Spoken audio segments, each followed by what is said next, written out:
Hello, আসসালামু আলাইকুম। আবারও চলে আসলাম নতুন একটি গল্প নিয়ে। আমি গল্পগুচ্ছ। আশা করি গল্পটি আপনাদের ভালো লাগবে। তো বেশি কথা না বলে আজকের গল্পটি শুরু করি। আমরা মানুষ মরণশীল, কিন্তু তাদের এই ছোট্ট জীবনে রয়েছে তাদের অনেক স্বপ্ন, অনেক ছোট ছোট ইচ্ছে। তার মধ্যে কেউ কেউ পারে তাদের এই ইচ্ছেগুলো পূরণ করতে, আবার কেউ কেউ সেটা পারে না। কেউ কেউ সব সময়ের মতোই হেরে যায় আর বলে এটা হয়তো আমার কপালেই ছিল না। তাদের কাছে এই ব্যর্থ নিঃশ্বাস ফেলা থেকে আরেক কিছু কষ্টদায়ক আছে বলে আমি মনে করি না। আজকের গল্পটা মেঘাকে নিয়ে। ছোট্ট একটা জীবন তার। লাইফে শুধু বাবাই আছে। সৎমা থাকলেও সবার জীবনের মতো মেঘার জীবনের সৎমাও তাকে ভালোবাসেনি, কিন্তু তাতে তার কোনো আক্ষেপ নেই, কারণ সে ছোটোবেলায় তার মায়ের ভালোবাসা পেয়েছে। সবে সবে কলেজ থেকে ইউনিভার্সিটিতে উঠেছে মেঘা। এই পর্যন্ত তার লাইফে কোনো ছেলের আগমন হয়নি। আজকে ইউনিভার্সিটির গেট থেকে ঢোকার সময় কার সাথে জানি ধাক্কা লেগে পড়ে যায় মেঘা। উপরে তাকাতেই দেখে একটা সুন্দর ছেলে। ছেলের একটু হেসে বলে, আই এম সরি, আসলে আমি ইচ্ছে করে ধাক্কা দেইনি, একটু তাড়া ছিল তো তাই হয়তো লেগে গেছে। এই বলে হাত বাড়িয়ে দেয় মেঘার উদ্দেশ্যে, বলে যে উঠুন। মেঘা হাতটা ধরে উঠে পড়ে। মেঘা বুঝতে পারে খুব জোরেই ব্যথা পেয়েছে সে, কারণ ইটের সাথে লেগে তার হাত ছিলে গেছে। ছেলেটা সেটি নোটিস করে এবং সামনের ফার্মেসি থেকে স্যাভলন এবং অল টাইম এনে লাগিয়ে দেয় মেঘাকে। মেঘা ছেলেটাকে ধন্যবাদ দিয়ে চলে যায় তার ক্লাসের উদ্দেশ্যে। ক্লাসে বসে মেঘা ভাবতে থাকে, একটা ছেলে কি করে এত ভালো হয়।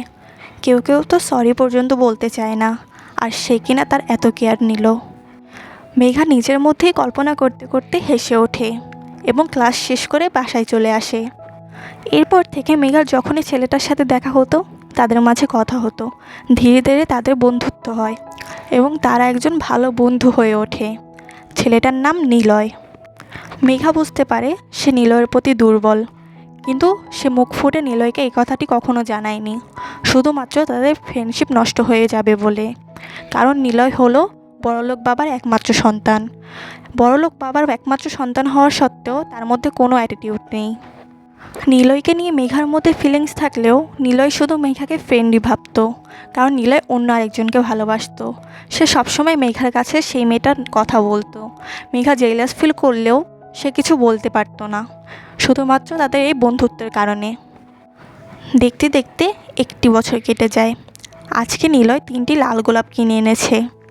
মেঘা ভেবেছিল হয়তো তার জন্য কিনেছে, কিন্তু নিলয় বলল যে, মেঘা, আমি আর থাকতে পারছি না তাকে ছাড়া, আমার তাকে লাগবেই।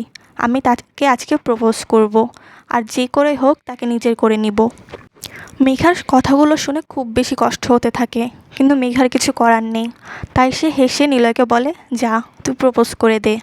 নিলয় যায় তার রানীকে প্রপোজ করতে, আর এই দিকে মেঘা লাইব্রেরিতে এসে অঝরে কান্না করতে থাকে। মেঘা কল্পনাও করেনি তার সাথেও এমন হবে। মা মরার পর কারো থেকে ভালোবাসা পায়নি সে, আর যাকে সে এত বেশি ভালোবেসেছে তাকেই কিনা পেল না। এই ভেবে সে অনেক বেশি কষ্ট পায়। কিছুক্ষণ পর মেঘা শান্ত হয় এবং নিজেকে নিজে বোঝাতে থাকে যে তাকে পাইনি তাহলে কি হয়েছে, তার সাথে ফ্রেন্ডশিপটা আমি সারা জীবন রেখে দিব। আমার একতরফা ভালোবাসাই থাকুক, হয়তো সে আমার কপালেই ছিল না। মেঘা হেসে সেখান থেকে চলে আসে এবং বাসায় চলে যায়। পরের দিন নিলয় এসে মেঘাকে জড়িয়ে ধরে এবং বলতে থাকে, তোর সাহায্যের কারণেই আজকে আমি আমার রানীকে পেয়েছি, তুই মিট কর। এই হলো নেহা, আমার ভালোবাসা। মেঘা মুচকি হেসে নেহার সাথে কথা বলল।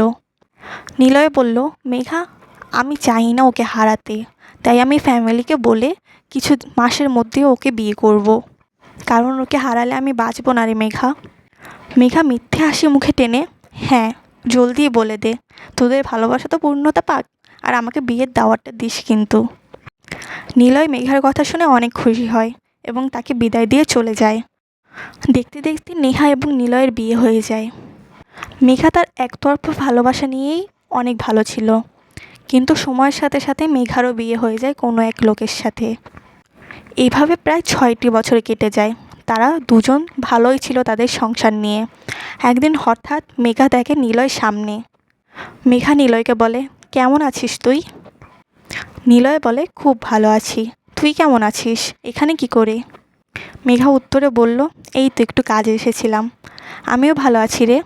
তো পরে কখনো দেখা হলে কথা হবে। আজ আসি কেমন? নিলয় আচ্ছা ঠিক আছে বলে চলে যায় এবং মেঘাও চলে যায় তার উদ্দেশ্যে। মেঘা যাচ্ছে আর ভাবছে, না পাওয়া জিনিসগুলোই সুন্দর। পেয়ে গেলে হয়তো এতটা মূল্য দিব না, তার থেকে যেটা কপালে নেই সেটা দেখেই না হয় খুশি হই।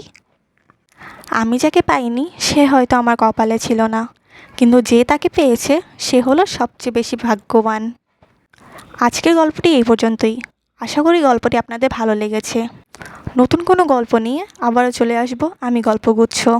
সেই পর্যন্ত আল্লাহ হাফিজ। ভালো থাকবেন সবাই।